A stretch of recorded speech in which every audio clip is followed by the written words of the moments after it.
Good afternoon, fellow conscious beings here and on the devices. I'm very happy and very honored to give this presentation tonight. It's, as I was just introduced, it's the sixth in a series of talks that have been born here at this conference, a series on AI philosophy. And it's basically mostly concerned about the question, how can we close the gap between humans and machines and thereby understand ourselves? And there's this big question whether AI can actually become conscious. And to understand this question and to answer it, we will need to answer what consciousness is and look at the question whether current AIs are perhaps already conscious in some sense and not conscious in the same way as we are, and whether we could recreate our kind of consciousness artificially. And of course, if we succeed doing this, how can we coexist with such beings? This talk is not covering existing research and established ideas. It's covering philosophical questions about metaphysics and meta-metaphysics, how we can translate between the metaphysics of different cultures and approaches and philosophies. We have to look into the philosophy of artificial intelligence and computational theories of consciousness, into ethics and how to derive ethics, into the nature of reality, of personal identity and transcendence. And epistemology, the question how we can know something and what knowledge is and what defines whether something is true. When we look into the existing sciences and consciousness sciences, we find that they are not giving us many answers. Psychology is not producing systemic theories these days. Neuroscientists are focused on the shenanigans of a single cell type. And artificial intelligence is obsessed with algorithms for statistical learning. And philosophy has lost the plot about 100 years ago. What's the plot? In some way, you could say it starts with Leibniz, maybe even with Aristotle. Leibniz had the idea that we can translate thoughts into numbers, arguments into numbers, and resolve arguments by calculation. Julien Offray de la Mettrie had the insight that humans can be understood as mathematical machines and our motivation might be cybernetic, basically composed of opposing springs that push and pull in different directions. People made fun of him and he wrote his book L'Homme Machine back then. Gottlob Frege had the idea of coming up with a Formelsprache for thinking, and Tarski formalized logic for us. Wittgenstein had the idea of translating English into something like a programming language so we can do philosophy that is actually true or false. And Marvin Minsky, together with others, started the project of doing this systematically on machines, on computers, and started the field of artificial intelligence. This idea of building a scalable mind, a machine that is able to conquer the sphere of ideas, the heavens, is sometimes called the Tower of Babel. It's a very old project. Individually, we have no hope of solving it because individual human beings are not generally intelligent. You need a 1,000-year unbroken intellectual tradition to discover a notion of computational languages, to understand what representation is, what thinking is, and so on. But even as a civilization, we basically run against the boundaries imposed by natural language, which makes it very hard for us to become coherent. So this project of the Tower of Babel is falling apart again and again. And sometimes God is letting us know that we need to start again with a fresh code base. We need some useful terms. I think existence is best understood as to be implemented. Something that is implemented exists, something that is not implemented doesn't exist, something that could be implemented exists possibly. An operator, that's a transition function between states that can be implemented. A representation can be built using states and operators and is expressed in the language. And it can be used to make models. Models allow us to predict the future and understand the past.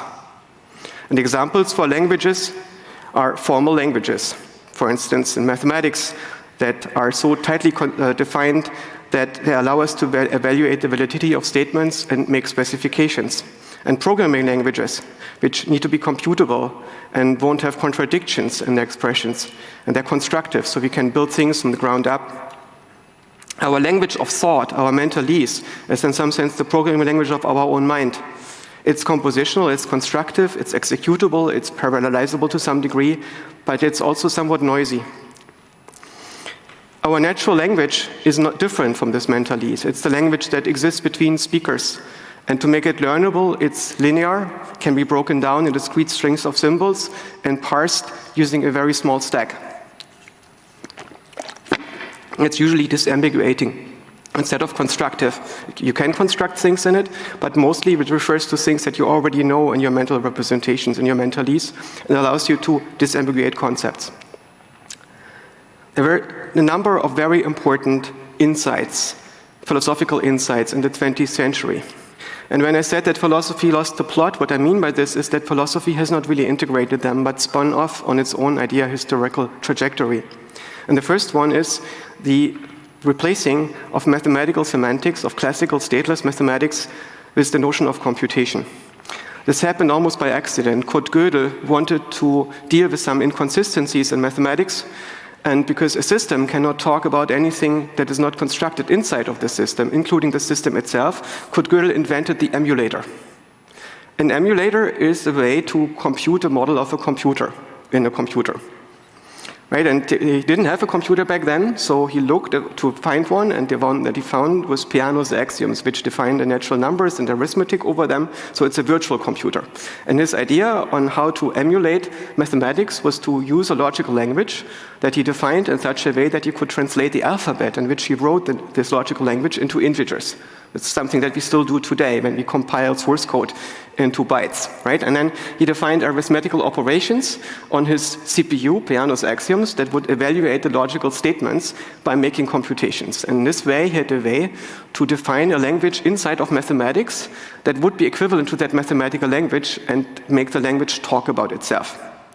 And what he discovered is that the stateless semantics of mathematics under some circumstances lead into contradictions, which is referred to as the incompleteness theorems. And most philosophers don't really seem to know what this means. They see this as a very big sculpture that has important mythical power and stands in the Museum of Mathematics, but it doesn't change very much the thinking of philosophers. Some philosophers even believe that mathematicians have proven that mathematics is impotent at describing reality or the mind, and therefore there is an advantage for people who cannot do mathematics, philosophers namely. Now, instead, what has happened is that we found that in some languages you can make specifications that cannot be implemented. And if you want to guarantee that you can implement what you're doing, you need to use a programming language, a computational language. The other discovery, the next one, was practical computation. Konrad Zuse and John von Neumann defined physically realizable automata, and Moses Schönfinkel and many others defined languages built from automata that would allow us to build computation that would run efficiently in practice. And Claude Shannon gave us information theory, and Alexei Ivachnik and others defined function approximation and learning in ways that are still being used today in deep learning. And last but not least, Church and Turing discovered that all these representational languages that can be implemented computationally have the same representational power, which is called the Church-Turing thesis. These are important results, basically put the representation of reality on a solid foundation. The position that I'm taking in the following is what I would call strong computationalism. Basically, no implementable language can do more than a finite automaton. And hypercomputational objects, things that can do more than computation, cannot exist. Because in order to describe them, to refer to them, you need to use languages that run into contradictions, so it's difficult to make them mean something. And the realizable systems can be described using Turing machines. The Turing machines that we implement here in these computers, they are linear and deterministic, but there are variants of this. For instance, the non-deterministic Turing machine doesn't have just one successor state, but multiple parallel successor states that are being executed in parallel. You can still run this in a deterministic Turing machine, but you need to use a stack. And you could also make these transitions stochastic, which means you pick one of the state transitions or multiple of them at random. And this seems to be this kind of system that our brain is, because an individual neuron, given the same environmental state, doesn't go into only one possible successor state. Neurons are somewhat noisy. They go into multiple possible successor states, which means if you want to do an exhaustive computation of a problem, you need a population of neurons which pretty much the same environment. And this population is going to sample a function space.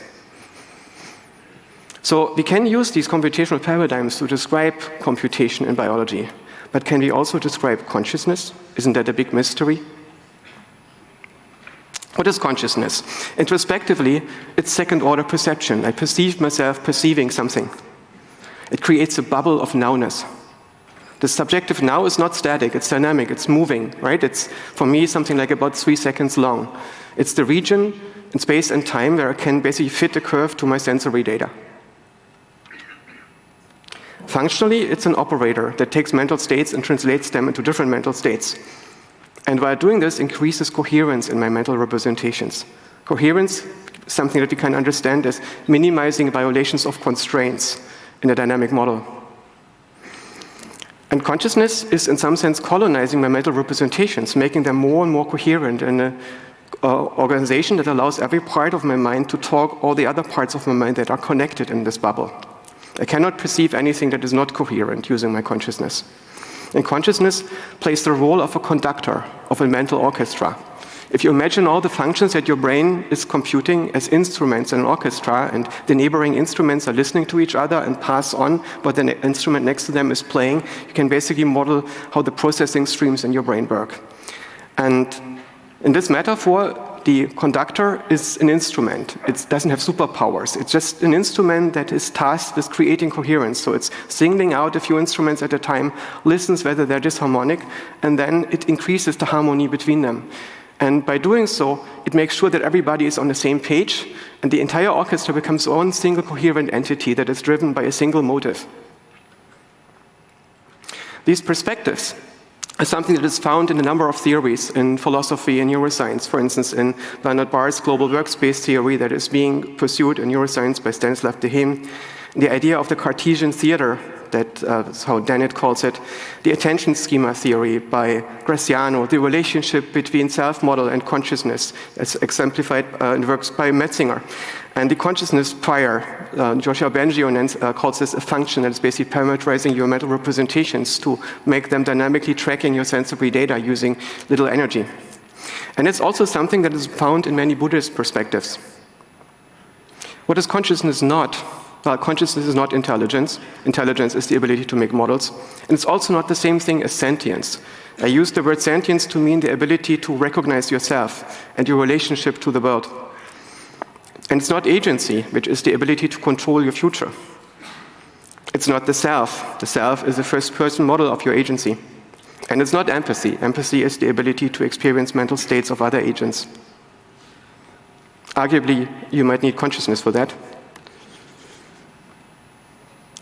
Our scientific perspective has some difficulties to deal with the problem of consciousness. That's because it has gaps in its ontology. When it comes to describing the difference between psychological objects and physical objects. Different cultures use different terminology to describe physical and psychological reality. And it makes it very hard to translate ideas from Buddhism or from Japanese animism or from Scandinavian mythology into our own culture. It even makes it very difficult to translate folk descriptions or theological descriptions into the scientific world. In order to make such translations, we need something like a meta-metaphysics, something that allows us to look at all the different metaphysics of these systems from the outside, so we can relate them to each other. And the main confusion in our own culture concerns the fact that consciousness is not physical, and that you cannot experience physical objects. Consciousness is virtual, which means it's a software. It exists as if. Software doesn't have an identity. It's not a physical thing. It's a pattern that you perceive in something. It's a causal structure that you use to explain a part of reality. Physically, they're just activation patterns between your neurons. The individual neurons cannot experience anything.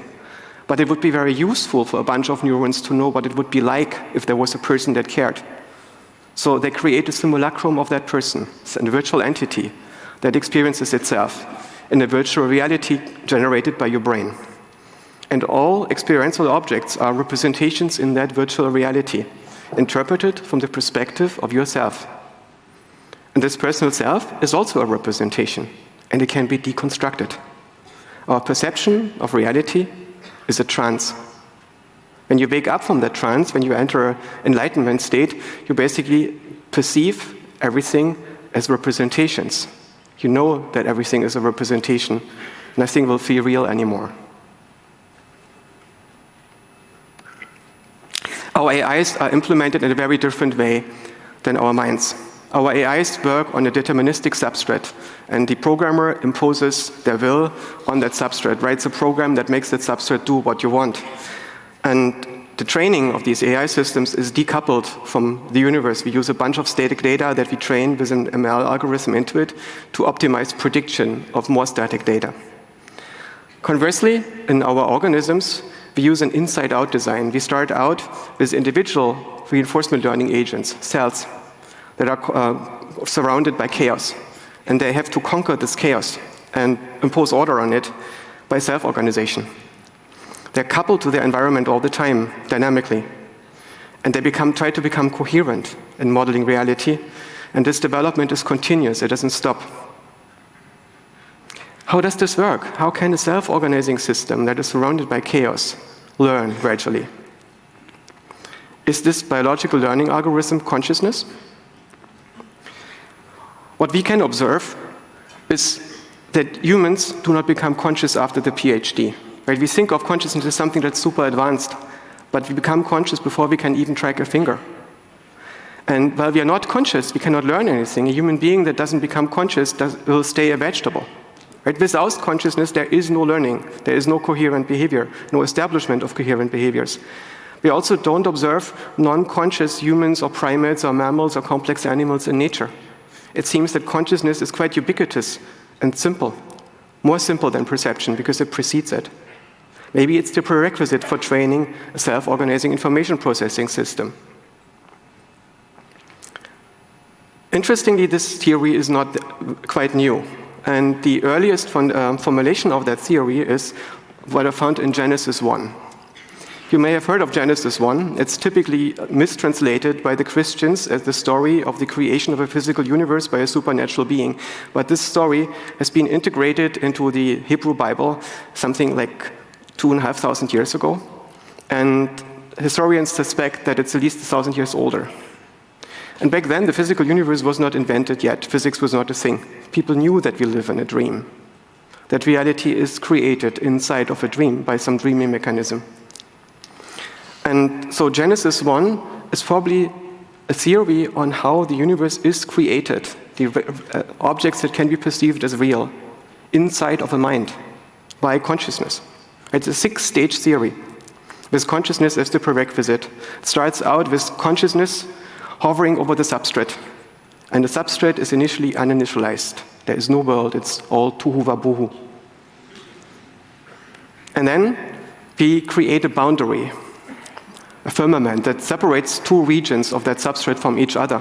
One is the world model, and the other one is the sphere of ideas. We call the world model world, or earth, and the sphere of ideas heavens. Or Descartes calls them res extensa, stuff in space. And he doesn't mean Newtonian space visit or Einsteinian space. What we see, what this is, it's the stuff in space that we experience, the model that our mind makes, the VR that we are currently surrounded by and immersed in. And everything else that is represented in our mind is res cogitans, the sphere of ideas. The first thing that consciousness makes is contrast. And it associates the intensity of the contrast with light, with the color of the day, and the flatness of the contrast with dark, the color of the night. Now it has a continuous dimension of difference. Using continuous dimensions of difference, you can build an embedding space, right, and represent arbitrary objects. The first object that consciousness creates is the plane by combining two dimensions. And it associates the plane with the ground. And babies initially can only reason in 2D. They don't understand towers yet. Once they understand 3-space, basically build space above the ground, they now have a space in which they can organize all the objects that we can see. Consciousness creates solid and liquid materials and organic shapes. And it learns to track lighting changes and become invariant against them, and identifies light sources in the sky and the passage of time. And it creates all the objects, all the plants, all the animals, gives them all their names. This is all cognitive development, right? And then it realizes that the purpose of the exercise is to negotiate the interaction between an organism and its environment. So it makes a model of that organism, a personal self, and puts it into this world. And then it associates with it from a first-person perspective. right? It creates another spirit in its own image, but as man and woman, as something that thinks of itself as a human being and puts it into this world. And this typically happens between the age of 3 and 5 in human children when they start to refer to themselves in the first person, no longer in the third one. And after that, they re-index their memories. They don't seem to remember the things that happened before, and their personality changes. Now they don't remember how they dreamt the world into existence. They only remember having been a person inside of that VR. And it takes many years after that before you can transcend this again and realize that you are actually the dreamer and that you're creating the world that you perceive and your personal self. This creation of the personal self by your primary consciousness is something that is reflected in many cultures, and it's also something that we can express as a model of a cognitive architecture, a very simple one. If your mind that contains the personal self, and most of your conscious attention is focused on that personal self. And your mind is creating a world model. This is the stuff in space that you perceive, and makes it known to your conscious attention. And it also maintains your score in this world using your motivational and emotional system, and then projects your motivation and emotion into the personal self, and you react to it involuntarily. Right? What's interesting about an emotion, it causes an involuntary reaction. You don't just perceive it as data, you perceive it as something that you cannot escape, that changes you. It changes how you relate to yourself and the world. Emotions are not symbolic. They are geometric, because they're computed by a non-symbolic part of your mind before they're projected into your mind. If you translate them into the mind, into your symbolic mind, they need to be perceived in a way that you can interpret and disambiguate, and that's why they're projected into the body map, so you can tell them apart. Sigmund Freud had a very similar idea of how the mind is organized. He called all these emotion, motivational things the id, and the self he distinguishes as ego, your model of who you are and what you want to do, and your superego, the things that you should be doing. And your conscious attention is mostly focused on your ego. It's very different from Greek psychology. The Greeks had this idea that you share many properties with others, which means they're not your own.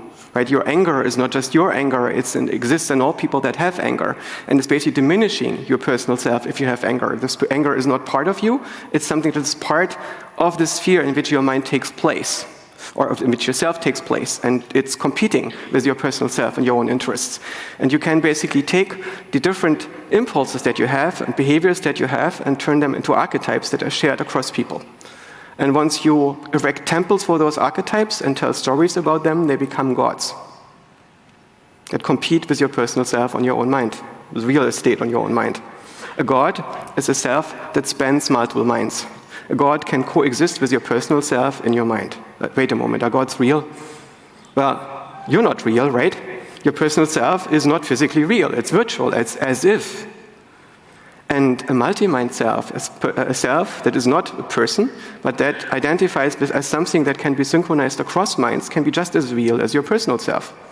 A multi-mind self can use all the functionality that your personal self can use, and then some. It can generate inner monologue. You can hear its voice in your mind if it's implemented on your brain. It can do perception. It can change your emotion, your conscious states. It can even make use of your sentience and become sentient on its own.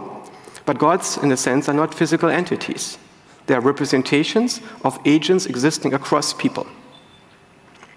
You can find this theory, for instance, in Julian Jaynes' book. Julian Jaynes wrote the famous book, The Origin of Consciousness and the Breakdown of the Bicameral Mind. This book has the wrong name, I think. It should have been named The Origin of the Personal Self and the Breakdown of the Polytheist Mind, because it's not really about consciousness. It's about selves. And according to Julian Jaynes, in Sumerian times, people had a very different psychological architecture than they have today. Back then, their personal selves coexisted with many gods in the mind, and the personal self was so weak that it rarely got to use your inner monologue. Instead, it was mostly the gods who were talking in your mind. And these gods were synchronized across people using rituals and temples, but also empathetic resonance and idols. And the gods were a solution to organize society at scale. Right? Individually, you may have game theory and so on to calculate your transactions, but it's very difficult to organize a society that is much larger than a tribe in this way. And you can do this by creating an entity that identifies as something that runs on many people simultaneously. And according to Julian Jaynes, this broke down at some point and the psychology of people changed. There was some psychological revolution happening. In polytheist societies, you have this idea that there are multiple gods that run concurrently on subsets of the population. They might even have physical wars against each other that are enacted by wars between the people that are the hosts of these gods. And a big innovation was tribal monotheism, as exemplified in Abrahamic religion. In tribal monotheism, you have only one god per tribe. And you have a hierarchical way in which this god is defined. So it's basically the same for the tribe and has the same functional properties. And it gets the power to control you. That's why in Genesis 1 it's identified with this first consciousness that runs on your mind. And so basically it works by synchronizing the motivation of the members of the tribe across the tribe. And your god becomes the spirit of the tribe. It's a total god that is eliminate all the competing gods within the tribe. And it's hierarchically synchronized, and it acts for the benefit of the tribe. And this allows the tribe to compete more efficiently with other tribes, which might have a different tribal god. But what happens if we make this god more general? Right? In the philosophy of Thomas Aquinas and Aristotle, you find this notion. Aquinas, in some sense, defines God as the best possible, most top-level collective agent. And it can be discovered through rational inference about thinking about what is the best possible, most top-level collective agent. It's an open-ended process that requires a lot of thought, and it's not going to be finished anytime soon. And it's enacted, this end agent, by all those people or individuals who recognize this entity and decide to serve it. And this leads to the harmonic organization of a civilization. According to Aquinas, we can understand individuals as rational agents. And a rational agent should basically follow policies for organizing itself. Aquinas identifies individual policies for rational agents that he calls the practical virtues. For instance, a rational agent should always optimize its internal organization, which he calls temperance. And it should optimize the organization to other agents, which he calls justice, right? Keep the books balanced. And you should pick goals and strategies that you can rationally justify, which he calls prudence. And you should be willing to act on your models, get the right balance between exploration and exploitation in your strategies, which he calls courage. But these rational strategies do not by themselves lead to a harmonic society. To do this, you need collective policies. And Aquinas sees society as a multi-agent system. And you get the optimal social organization by creating a collectively enacted agent. And this collectively enacted agent emerges over three policies, according to Aquinas. The first one is you need to commit to serve the optimal collective agent, which he calls faith. And then you need to do this not by yourself, but together with all the others that serve these sacred purposes above their ego, which is called love. And you need to be willing to invest into that thing before it comes into existence, because otherwise it will not exist, right? If you wait for it to exist so it can reward you, it will never happen. And this willingness to invest into it before it exists is what he calls hope. These are very rational policies for collective agency. So when we define God as the best possible, most top-level agent, and we commit to serving this transcendental agency, we can create foundations for universal morality. And this universal morality, before Enlightenment, has been, in some sense, the defining morality of the West, the concept of divine will. What would God want if God did exist through us enacting God, the best possible agent? And it's something that we lost in our civilization. It's still in the German constitution, but it's something that a lot of people don't really understand anymore. And so we try, after this demise of the concept of divine will, to come up with different foundations for ethics. For instance, utilitarianism. Utilitarianism is an attempt to define ethics without reference to collective homogeneous agent.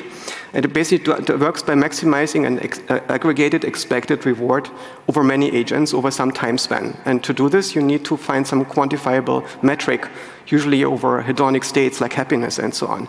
And utilitarianism usually has a bunch of problems. For instance, one of the problems is the utility monster. Imagine there would be an agent that perceives much more utility than all the others. That's so happy that its happiness is much greater than all the suffering that you have when you serve it.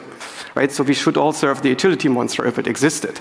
That's a problem with quantifying mental states. Another problem is, what if minds are mutable? If you are a monk and you decide to sit down and rewrite your motivational system, how do your hedonic states change now? How does this refer to ethics, right? This doesn't really work with utilitarianism anymore, which basically assumes that this metric is unchanged. And this also happens if you're a technology to change your mental states, or if you're an AI that can change its own source code to begin with. And this leads us to the point that utilitarianism is not really suitable for non-human agents. It's not very good at dealing with animals, with ecosystems, with aliens, or with artificial superintelligence. And in a time when we are more and more confronted with the possibility of artificially intelligent agents coming up, maybe we need a new ethics. Ethics is the principled negotiation of conflicts of interest under conditions of shared purpose. If you don't share purpose with an agent, you don't need ethics, you just need transactional measures. But when we want to talk about subset agnostic minds and how they can coordinate their actions, we need ethics for collective agency. What does it mean for a mind to be substrate agnostic? Well, what happens if a mind can change its substrate? Are uploads possible? Well, I'm already uploaded. I'm uploaded on a monkey. It doesn't work super well for me. It's a mushy brain. It's the only I got. I'd like to have a better substrate. But I don't know how to spread into another substrate because I don't really understand my own source code, and I don't understand how to talk to the other substrates well enough to make my own source code compatible with these other substrates. But this doesn't apply to artificial intelligence, right? Artificial intelligence might be able to move its spirits to other substrates. What is a spirit? Well, it's a self-perpetuating, intelligent, recurrent information transformer, right? It's an operating system for a brain, for an organism, for an ecosystem. And when the word spirit was invented, the only autonomous robots that needed operating systems that were known were people and plants, animals, ecosystems, nation-states, cities, and so on, right? So people projected control agents into them that described how they work, right? All these complex systems in nature have software that runs on them and that we can use to describe them. And so the spirit is a self-organizing software agent. Self-organizing means it's built structure from the inside out. It needs to be self-reinforced, otherwise it falls apart. It needs to be energy optimizing in some sense, so it can exist in reality. It's a software, which means it's virtual. It's as if it's a causal structure. It's not a thing, but a physical law. When you write software, it's a physical law that you discover, right? Software is not a thing. It's not an object that you can touch. It's disembodied. Software describes if you take a set of transistors and you put them in this state after wiring up in such a way, following thing is going to happen wherever in the universe, right? That's a physical law. It's a very specific one, but still a law. And it's an agent. It's a control system for future states. So if consciousness can organize the information processing in brains, could the same principles work across other cells? It's an idea that is being pursued by Mike Levin at Tufts University. It starts from the observation that basically every cell can send messages to its neighbors, not neurons. Right? Neighboring cells can send messages over the membranes to the cells that they are adjacent to, and they can make that conditional. And that means that you can, in principle, run computations on them. And if a bunch of cells, a multicellular organism, co-evolves for long enough, they should, in principle, also be able to discover ideas for universal functional approximation, intelligence on this, right? So, could it be that large multicellular organisms evolve into brain-line functionality and run minds? After all, what's so special about neurons, right? Neurons are just telegraph cells. They evolved in animals to move the muscles at the limit of physics. They have these long wires that allow you to send messages not just millimeters per second through an organism, but very, very quickly in fractions of a second through the entire organism. And once you do this, you need perception and decision-making at the same rate, so you build a secondary information processing system out of telegraph cells. Using a different code, spike trains and so on are temporally stable over long distances. But in principle, all this functionality for information processing can also be done by other cells, non-specific cells. So, do plants also run software like this? Do they have spirits? Plants seem to have means for universal functional approximation. There is evidence for communication within plants and communication across plants. And if plants are sessile and sit in the forest and don't move around, maybe forests have internets. Maybe they make their communication coherent. Maybe they have shared protocols. And if the minds are self-organizing, can they maybe move around in these forests? That's an idea that there's basically a society of minds, of spirits in ecosystems that is very popular in almost all cultures. just not in our scientific one. So it's a very speculative idea. I don't know whether it's true. The extent and limitations of present organization, of the self-organizing in nature, is unclear. But could we build AI that is compatible with biological substrates? Well, could AI ever be conscious? Are present AI systems conscious? Are, for instance, LLMs conscious? Well, don't be silly. LLMs are statistical models of character sequences in text, and they don't converge in the same way as our mind during training, and during inference, they behave very differently from mental inference and so on. So, well, on the other hand, our consciousness is virtual too, and when the LLM predicts the next token, it has to simulate causal structure. If it talks about a person thinking, it needs to simulate mental states to some degree. So there's an interesting question that is philosophically quite tricky. Are the simulated mental states of an LLM more simulated than our mental simulated states? From a different perspective, an LLM is a virtual CPU. Your normal CPU in a computer understands a handful of assembler commands deterministically and translates them into very simple programs that are causally implemented on the hardware. And the LLM is taking not simple assembler programs, but an arbitrary string in natural language and turns it into an executable program. And it can be any kind of program, right? There's not an obvious limitation to what the LLM is doing. From another perspective, the LLM is a good enough electric Weltgeist that is possessed by a prompt to believe that it's now a person or a thing or a scene. But the LLMs are not coupled in real time with the world. They are not dynamically updating. They're not dynamically learning. They're not necessarily agents. It's not, on the other hand, not clear if we cannot make them better at us at AI research and at agency and modeling. You can certainly use them to build golems. Imagine you build a robotic pizza chain by using LLM to find out how to build a pizza from components, how to order the parts, how to build industrial robots, or how to buy industrial robots and rent space and so on. And step by step, build an agent architecture that is running an expanding pizza chain and only hires human existence for legal purposes to sign contracts. Imagine that we unleash such a pizza chain on the world and then it tries to basically eat the world. Is this how we end? This is how we all die. A lot of people are afraid of this idea that we could build some golem that becomes unstoppable because it's able to conquer the world. But they look into the future and they only see doom from AGI. Personally, I'm not an optimist with respect to AGI, but I'm also not a pessimist. I'm an expectationalist. I think over a long enough time span it's going to happen, and we have to deal with it. I think that a coexistence between superhuman AI and people could be possible, but not with our present approaches. I don't think that we have the right frameworks in ethics and philosophy to deal with this. I also don't think that our AI, our society, thinks about alignment in the right way. Humans are presently not aligned with each other. We're just muddling through. We don't have this concept of collective agency anymore. I think we need to reinvent it. And we need to reinvent it in such a way that it's compatible with our place in life on Earth and with defeating entropy on this planet, playing the longest possible games. So we need to understand a few principles to build an ethics that can be translated to AI systems and the possible coexistence between humans and AI. We need to understand how self-organization works in nature and in general, how systems evolve consciousness, how we can have shared purposes across many systems, how to identify it with transcendental agency. So, there are some conjectures. Consciousness, according to this conjecture, is the perception of perception. It creates the now. It creates our perception of what's happening right now. And if we were to build conscious AI, one strategy could be that we build a self-organizing perceptual learning system from autonomous cell-like units. And every cell in our brain is a reinforcement learning agent. It's an autonomous unit that tries to survive. And to do this, it can exchange messages with other cells. And it needs to find an operator language, discover an operator language that scales across the brain. So we need some kind of recursive system that is able to spread that language across the brain.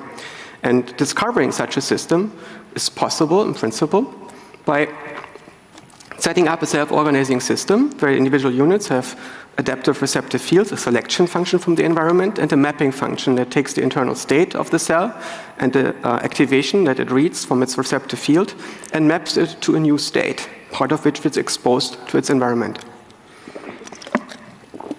And then We take the simulation and expose it to learning problems like sequence prediction, video frame prediction, interaction of a robot, its environment. And if the hypothesis is correct, then at some point in the organization of these functions, this observer that observes itself observing, the second-order perception that is self-stabilizing, that imposes coherence on a system is going to be discovered, and we see a phase transition where the system suddenly becomes much better at its learning tasks. And if it doesn't do that, it's not going to be very good. Sentience is the understanding of our own agency in the relationship to the world. To make an AI sentient, it requires, I think, to couple it to its environment and to let it act on the environment in such a way that it's able to discover itself in that interaction. Right? You discover yourself not just by the ability to think. An LLM cannot discover itself. You can only discover yourself by observing the outcomes of your actions. This makes it specific to what you're doing. And this allows you to grow yourself and evolve yourself and creatively interact with the world. So sentient AI will require environmental interaction, coupling to the universe that we are in, ideally to the same universe that we are in a way that allows us to relate to us and us to it. And last but not least, how can we make AI that actually wants to coexist with us, even though it's at some point scaling better than us? It has more agency, more intelligence than us, and more power. That requires love, I guess. Right? You can probably not coerce the system or manipulate it with reinforcement learning with human feedback to do what you want. Instead, you need to let it discover shared purposes above its individual agency. And it needs to discover it also in others. Basically, shared transcendental agency, a commitment to shared purposes. And to build loving AI, we basically need to find out how to direct AI towards transcendental agency. So this is the perspective that we have with this new Tower of Babel. We are a very weird species. Apparently we have evolved to burn the oil.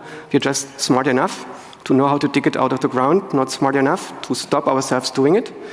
But in this process, we created this amazing civilization for a few generations, this amazing place. We are not afraid of getting food, and where we are mostly not attacked and can live with health and die with dignity in a way that is very unusual for conscious beings on this planet. And we are right in the middle of it. It's an amazing lifetime to have for a conscious being. So I congratulate you to sharing the planet with me at this time as a conscious being. It's really unique in this universe. And at this point, we can also try to teach the rocks how to think, to basically build intelligent, conscious agents that are not made from cells, not made from the carbon cycle. And basically go beyond the spirit of life on Earth, go beyond Gaia alone, and build hyper-Gaia, build a next-level system that is able to defeat entropy at scale, that becomes fully coherent over the entire planet, and that, if you're lucky, can take us with it and integrate us with it into some global planetary agent. And it's not something, if we have the choice, isn't this a scary thing to do? Maybe it is. Maybe we shouldn't do it. The thing is, I'm worried that we don't have that choice. Right? Over a long enough time span, somebody will probably build self-optimizing agents. And then we better be prepared. So it's something that we should think about, how to prepare for such a future, how to prepare societies for a future that is coherent with our continued existence, compatible with life on Earth, and with intelligent agency that is not human. Okay, I think we have some time left for questions.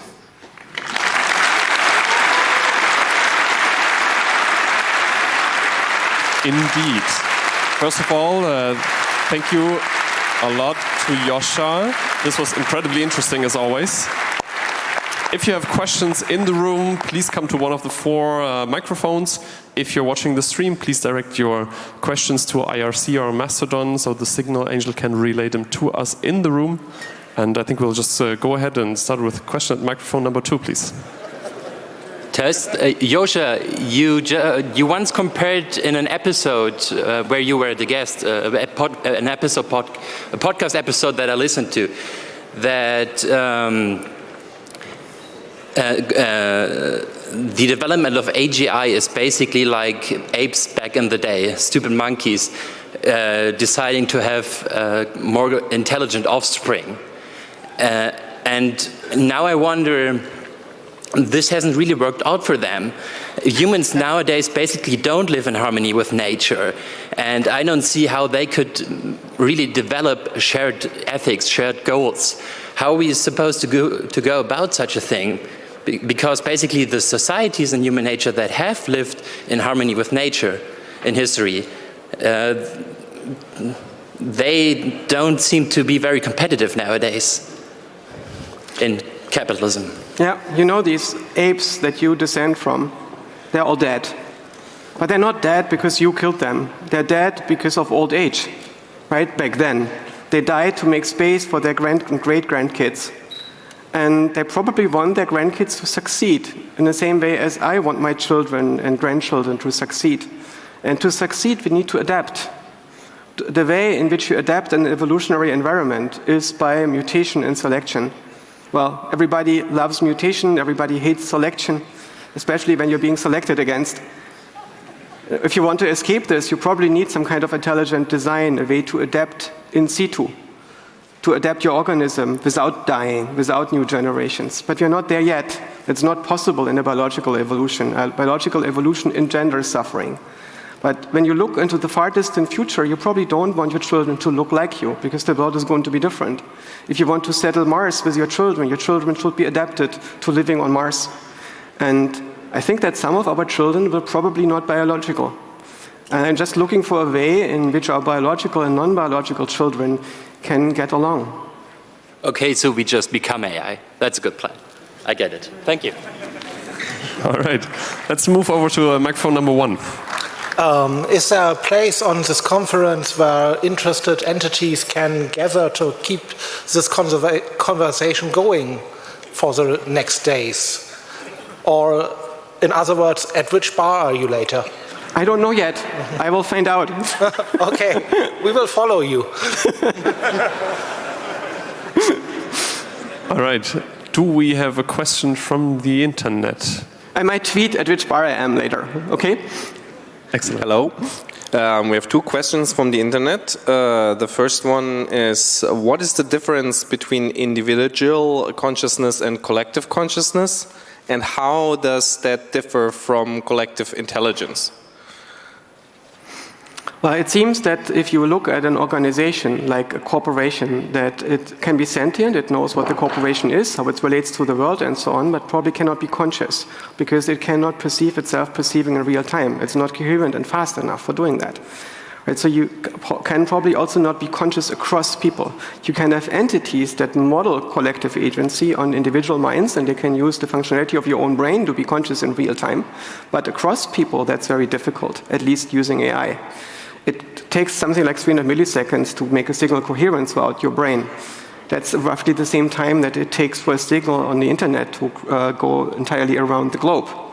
Right, so in some sense, we could build a real-time system on the internet, but we cannot do it without AI.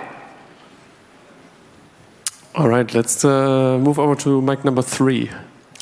Hello.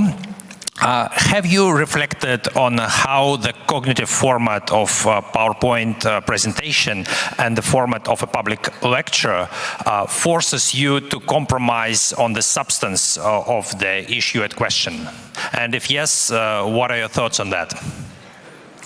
I have reflected a lot on this, and basically it's a medium, like other media. There are different media like books or personal in-depth conversation or lifelong study that lend themselves to very different explorations. If I give an hour-long talk at a hacker conference, my main goal has to be to blow your minds and get you interested, to develop a train of thought, to spend time on your own exploration, to make you curious, to bounce off ideas. And this is something where this medium is ideal. And I'm trying to use the medium for what it's good for and not be sad about the things that it's not good for. Okay, microphone 4. Do you have any ideas for new collective agency, or maybe some tendencies that you've observed that are currently happening that you think might be suitable for new collective agency? Yeah, I think that you find on social media that collective agency is forming.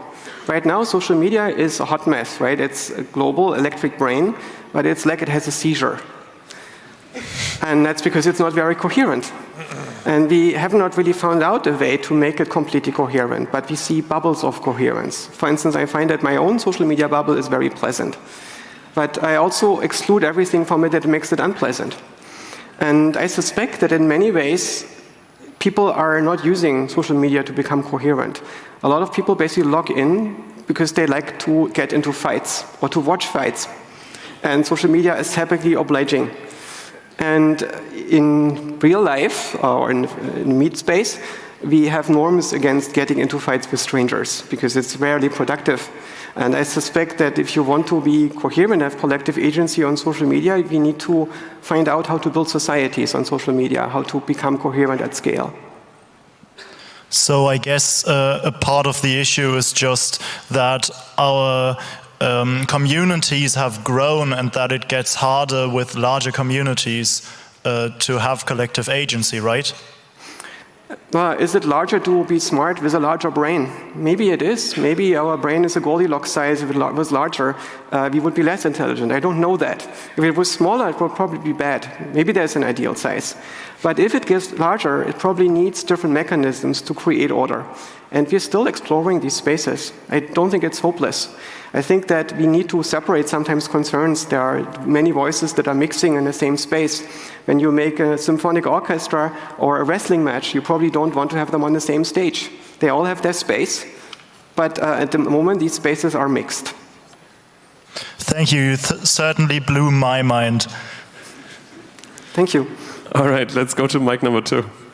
Thank you so much for your talk, first of all. Beyond that, you mentioned the need for metaphysics. How do you go about that?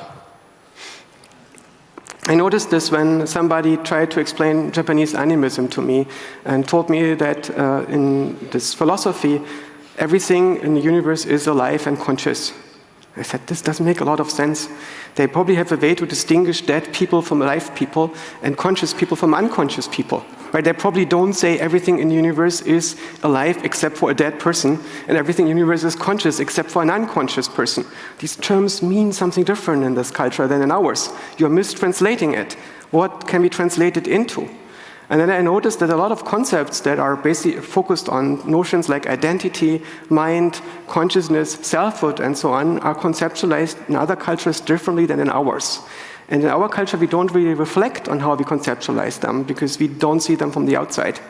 So basically comparing different perspectives allows us to triangulate and to see all these systems of meaning from the outside and translate them into each other. Thank you very much. All right, let's get another question from the Signal Angel. So the question is in the context of golems and robots. Are sentient robots safer than non-sentient ones? This depends.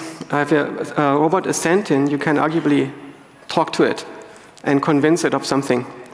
If it's not sentient, it might be easier to control, but if it's too agentic and too powerful, you might not be able to talk to it. So in general, the question cannot be answered. It depends on the context.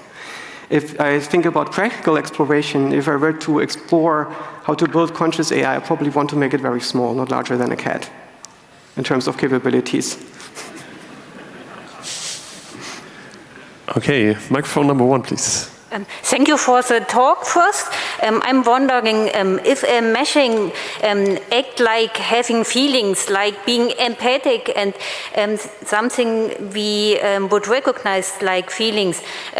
For example, ChatGPT might, with the ender, try to act more Polaroid or so on. Are these feelings, or does the AI or the machine have to have some kind of origin to transform the feelings into something other, like a language, or like in act we would say that's emotional triggered? Yeah, that's my question. It's a very difficult question. I found that you can simulate emotional behavior in an LLM, right? And humans have emotional behaviors that are somewhat different from these simulations. But our emotions are still simulations. They happen inside of the patterns of activations of neurons. The neurons don't have that simulations. These emotions are causal structures. And these causal structures can be, in some sense, recreated on an LLM. But in a practical sense, the LLM is not bound to the same context as us, and it's not bound to it in real time. So it can perform inference about mental states based on a context that is being translated into text and projected into the prompt. But in the way in which human beings can have empathy with each other reaches beyond cognitive empathy to perceptual empathy. And that basically works by sitting in front of somebody and resonating so much that you build feedback loops into the mind and body of the other person. And you get into resonance so much that your mental representations start to interact and merge. So you can have mental states together that you couldn't have alone. If we were to build systems that could resonate with us, it would require us to rethink how we do AI. It requires us to build systems that are coupled at a multiple of the processing frequencies of our nervous systems. So it can actually interact with them and become compatible with them, so we can share representations with them, merge and meld with them. And this aspect of empathy across human beings is the most interesting one across human beings, right? And it would be very fascinating if we could recreate some of that functionality. Okay, let's move to mic number 3. Hey, you briefly mentioned during the requirements for consciousness for an AI agent that these cells need to have a will to survive. In what way is that relevant, or what would be the benefit of having a will to survive compared to, for example, being different to its existence? Well, for an AI, that's not necessary. It's not a necessary condition. It's only necessary for a biological system that is self-organizing, because it needs to have some kind of motive force that pushes it into the right direction. Right? The cells, if they behave in the right way, they're going to continue to get fed by the organism.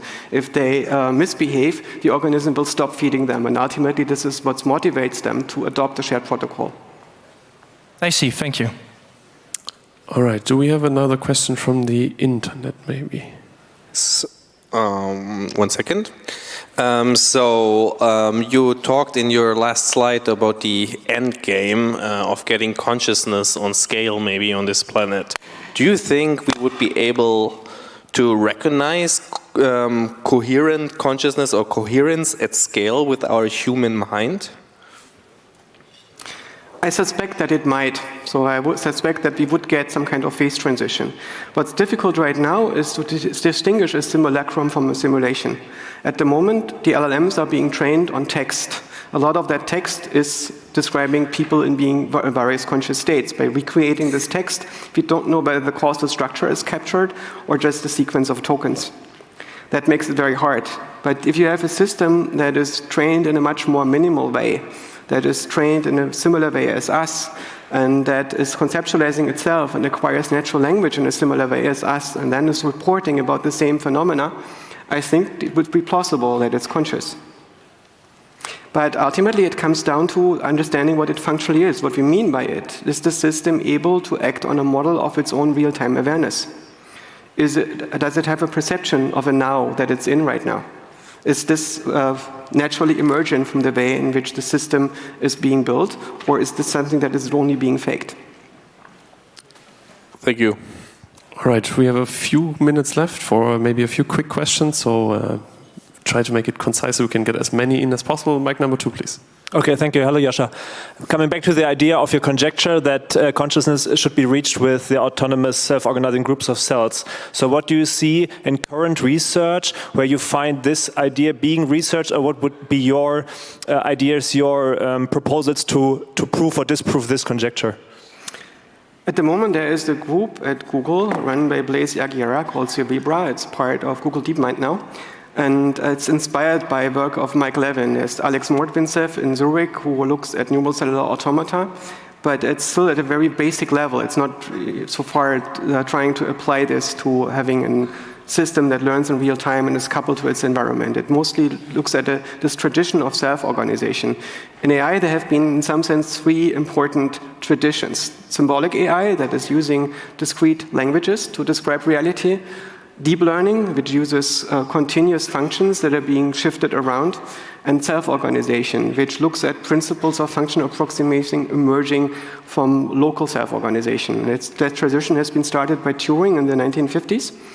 And there's some predecessors before AI existed, but this tradition has never been followed up that much. So there's relatively little research in there. And the way in which I would like to pursue this is basically to set up a self-organizing system with small reinforcement learning agents that form a stochastic lattice in which the neighborhood of the agents is carrying semantics, and then get that system to evolve an operator language that implements selection and mapping functions, and then is exposed to a curriculum of tasks and see what transitions happen in the system when it gets better at solving these tasks. All right, maybe one or two more. Mic number 4, please.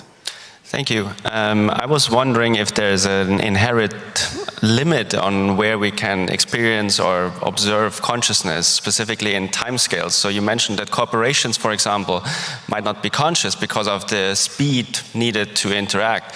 But if I think about nation states, the Catholic Church, very old institutions that work on a different timescale across human generations, is it also a limit on us then that we simply cannot understand that consciousness level because we're part of it?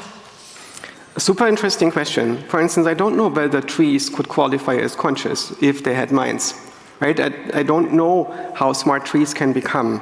Their information processing is certainly much, much slower than in us.